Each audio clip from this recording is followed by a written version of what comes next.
They are making some bromance in the chat. Good luck, have fun, handsome. Good luck, have fun, cutie pie coming out. These two players obviously, you know, coming along very well with each other, having a lot of fun at this tournament. They've heard our bromance on stream and they were like, we want in on that. We've made it work. We've spread the love. We spread the bromance all around, guys. Let's get into this game. The top right spawn position here. We've got our blue Protoss player playing for FX Open. It's BabyKnight. And all the way on the other side of the map, playing in the red colors of the Zerg race today, playing for Team Liquid, it is Liquid's TLO. Now, just one other point on that bromance. There's one person here who definitely can tell us a bit about a mad bromance.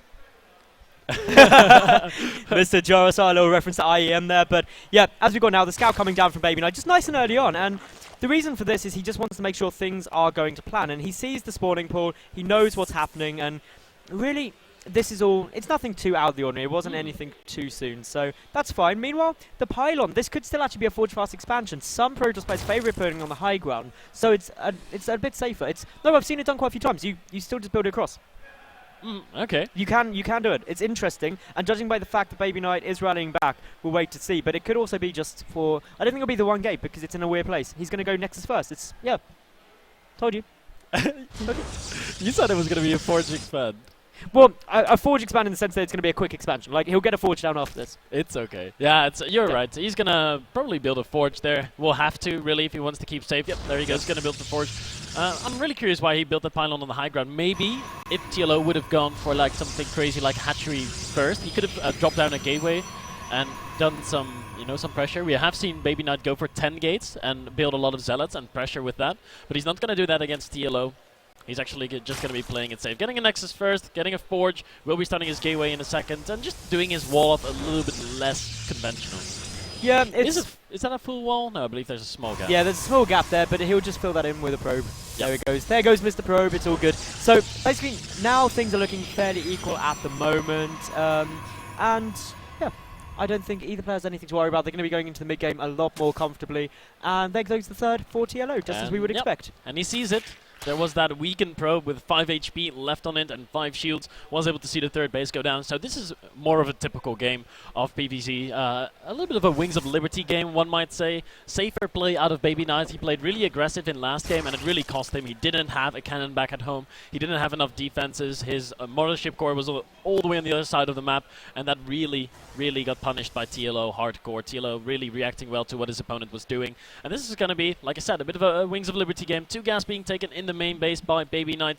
I'm not really feeling the Stargate opener in this game. Might just see a Robo, might see a Twilight Council. I think the Robo is a lot more likely, to be honest, and the reason for that is it's a good map for it, and we will see once the Cybernetics core is finished. Also putting out the Cyber core up on the high ground, that is a way to be very, very safe. It means that if a similar build that we saw in Game 1, if TLO was going for that big push through, which he obviously isn't due to the third hatchery, it just means that it's less easy to pick off and he's got a better idea of holding it. So we're keeping an eye out now for what TLO's wanted to do. Also what BabyKnight gets, now he's got that Cyber core done. He's going to have to reveal his tech. Is currently only on 2 gas though.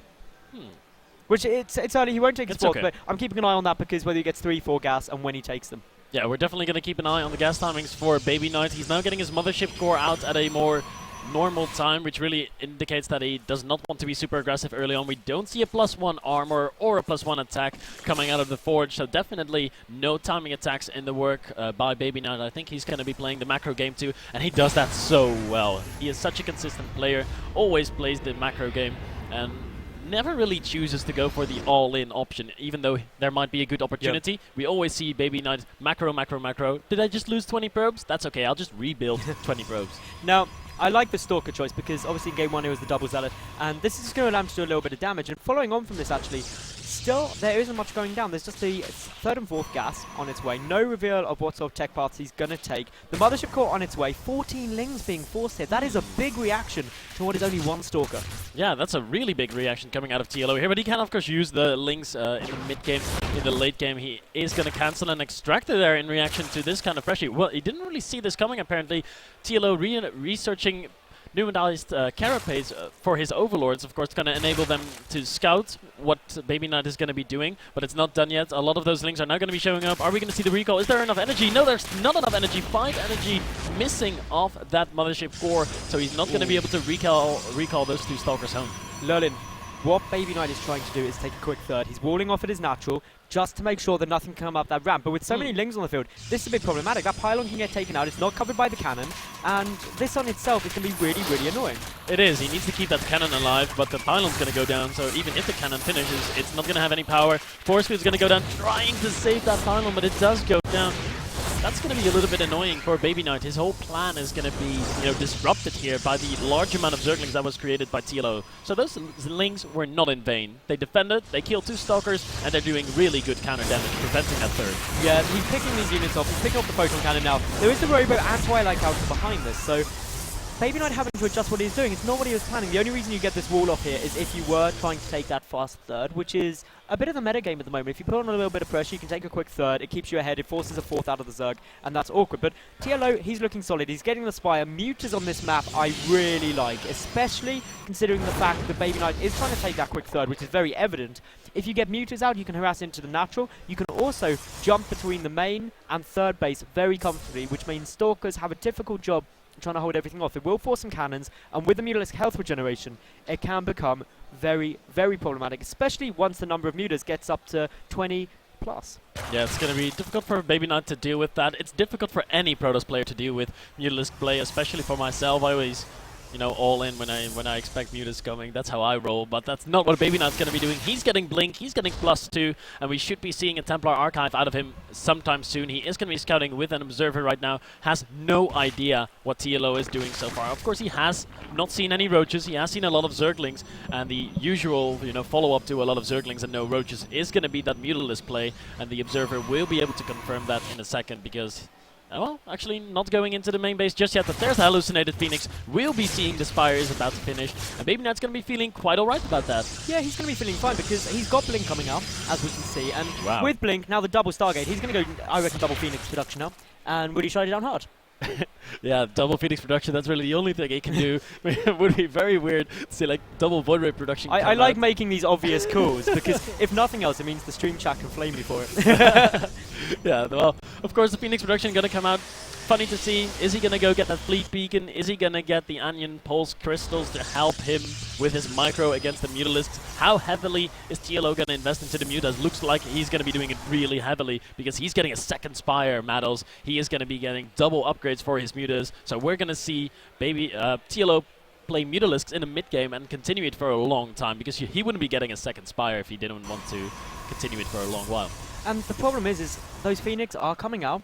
We've got the +1 air weapons getting researched, and this basically just means that BabyKnight, he scouted it at a good point, and he's reacted to it very strongly, predicting TLO was going to commit heavily. And now he's doing that, then, well, really... There's the Fleet Beacon, by the way. Yeah, I know, the Fleet Beacon's coming down, so TLO, even if he transitions out of this, say, into trying to go Broodlord, for example, the Fleet Beacon's there, Tempest can come out and just destroy everything, but currently the Mutas are trying to come in, and as we can see, the Blink Stalkers and the Phoenix scaring them back for the time being. Yeah, BabyKnight has the perfect defense here. A really good timing. The first 2 Phoenix showing up just as he needed them. Now 4 Phoenix out on the field. We do see some... actually, that's just...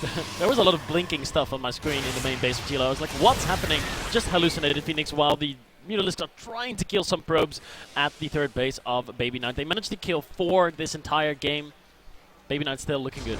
Yeah, he's looking fine. There's 15 Mutalisks out on the field, but there's already 6 Phoenix, 2 at a time coming out. There's also the range upgrade getting researched. That's gonna... They already outrange Mutas, but with that they get a 4 range advantage, which is absolutely huge, makes micro pretty simple. But TLO, he's got his 4th base up. He's also getting the double air upgrades, 2 carapace, 1 attack, and he's getting down some Corruptors. Those Corruptors directly in response to the Phoenix. He's going completely for air superiority, but look at this, Templar Archive's coming down, and this is a really gateway-heavy army, and a couple of High Templar in with Skytoss is really, really strong.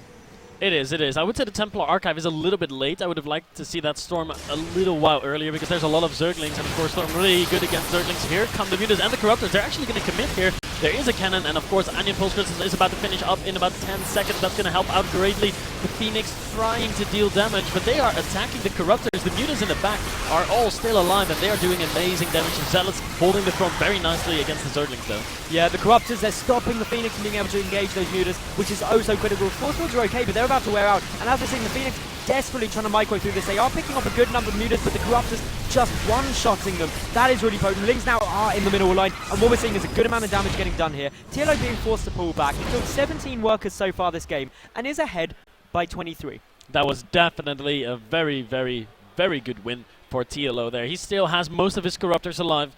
BabyKnight really not expecting any kind of Corruptor presence there. If he would have expected the Corruptors, he would have made 2-3 Void Rays. They could have powered up. They could have focused down the Corruptors really quickly, and then the Phoenix could have dealt with the Mutas a lot easier. But as is, those Corruptors were amazing in that fight, and they made such a big difference. There was only 5 or 6 Corruptors, and they made all the difference in the world. It was such a good reaction from TLO. The second he saw those Phoenix in the first push in, just immediately getting down the Corruptors. That's what you want to do. That's what makes it work. And now really TLO, he's double expanding. He's playing perfectly. I'm just going to say it. Everything he's doing is right at the moment. This double expansion, he's got map control granted by the high movement speed army and the Mutas and the Lings, and that's forcing BabyKnight to stay back and defend, so he can't possibly try and attack. No, he cannot, and TLO's going to be attacking again. His Corruptors, of course, still standing strong. They didn't even lose a single one there. Overlord goes down. Has to be so careful with the Phoenix. Oh, he does get a Muta there. That's a cool little pick-up. He's going to get a Overseer for free, too. Has to be careful, though. Those Corruptors still looking very, very scary. Only 5 of them, but they are able to force those Phoenix away, even though they're double the numbers of the Corruptors. Yeah, it's... Again, what I really want to be seeing now from BabyKnight is he's got to go for some counter-aggression. We see that those are single Zealot attacking down the bottom left, but here we go. We've got TLO going in. He's got a lot of Zerglings there. The Phoenix are doing quite nicely. Corruptors not engaging quite yet. Pushing forward. Need to take those out. The Phoenix now attacking the Corruptors, which is less than ideal, but they can't micro because they will start taking some shots, which allows Mutas to push in. But for the moment, BabyKnight holding. The Photon Overcharge doing an awful lot, and he's actually going to try and secure his fourth. Yeah, Photon Overcharge was really well used there. There was a cannon there helping out a big deal. Has BabyKnight overextended, though? His Phoenix are starting to go down. The Corruptors are all died, but 3 new fresh ones just come in. 4 of them now around. This is such a back and forth game. TLO up in supply about 20, which is normal in this kind of situation, but BabyKnight really needs a 4th base because TLO is expanding all over the place. Gonna be on 6 bases in just a second. BabyKnight needs to secure that 4th. He cannot afford to lose that. Even with that 4th coming out, though, ultimately, let's face it, TLO, he is up on 6 bases to 4. It's always going to be good for him, and he's just going to work out how he's going to transition. And as we can see now, he's getting out Hydras, and that's an interesting choice, but it's a really good little tech switch, I think. I feel you're right. Hydra's going to be an interesting tech choice to be switching into because we don't really have any AoE splash damage, do we? Did we ever have Storm researched? I don't think we did we? If we take a look, no, it hasn't. That's peculiar, to say the least. I mean, he's got no AoE damage apart from a few Archons. That is... How many times have you seen a Protoss win a game without any AoE whatsoever in the late game? It's always either Colossi or especially Storms with Hydras. or Hydras do so much DPS, and the only way to take them out effective is either with Colossi or those Storms, as you said. So without those, if a good number of Hydras come out, it could be tough. Now, these 3 Zealots are picking off the base at the top left, and I'm not sure. TLO needs to kind of abandon that, in my opinion. He needs to get out more units. He can't hold it without taking bad engagement. So already we see these Phoenix doing a nice amount of damage. Yeah, he needs his Hydras with his main army right now. Oh, Mutalisk, don't get ahead of yourself. A lot of the Mutalisk got a lot of fire there from the Phoenix. Has to be so careful. The Phoenix really doing a good job. They have 4 range over the Mutalisks. So it's going to be so easy for them to kill. You can kite that fairly comfortably. So basically, really let's recap what's happened. TLO had a great soft contain on his opponent, where he had such good map presence, such good dominance there, that he was able to force BabyKnight to stay back to defend. He then took a double expansion, but BabyKnight, he punched out of that 3-base soft contain, took his 4th, and is now actually looking to stabilize. Yeah, he is stabilizing. Oh, we're going to see a big fight in the middle here. Is TLO caught out of position here? Not really sure. There's not that many Zealots tanking at the front, but there are a few Archons there dealing some nice splash damage. The Phoenix starting to die up. Only 3 left, but so are the Mutalisks and the Hydras in the back.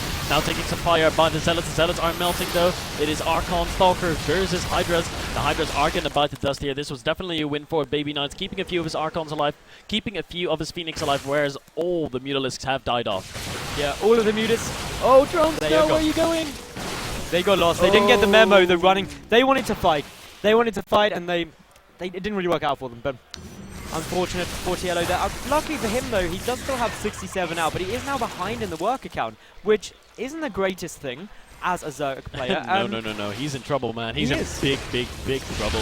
He's got a few swarm hosts. He's got upgrades on the way. He has his hive, but he has no hive tech yet. He's on Ling. As you say that, the Ultras come out. The Ultralisk have them to get started.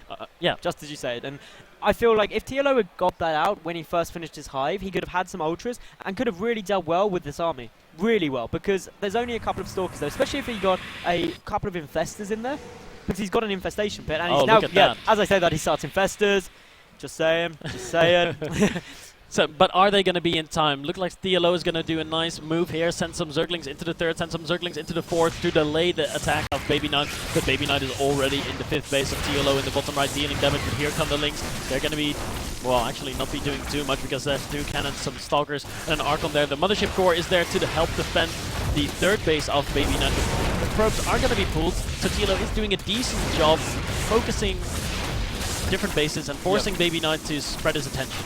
Yeah, he's trying to pick up a couple of workers, but if we look at the workers kill tab, 25 to 27, incredibly equal there. And actually, the worker count itself, 69 probes, 71 drones. But look at this, into the fourth base of TLO now. In comes the Protoss player. Where is TLO's army? It's nowhere to be seen. The Infestors running forward. One gets sniped off, some good fungals, pin them back, but with no support. No support at all. Those Infestors dead. Ultra's trying to come out, a couple of Vipers as well, but the Hydra's on the high ground doing some nice damage, but as we can see, the fourth base is now down. TLO is really in a lot of trouble. He is. He's on 136 supply. Already lost his fifth. Already lost his fourth. And BabyKnight knows that. He's just going to be like, okay, I'm going to go back. You probably have a big wave of reinforcements incoming, and he does. TLO has some Ultras coming out, but I don't think it's going to be another Phoenix come in.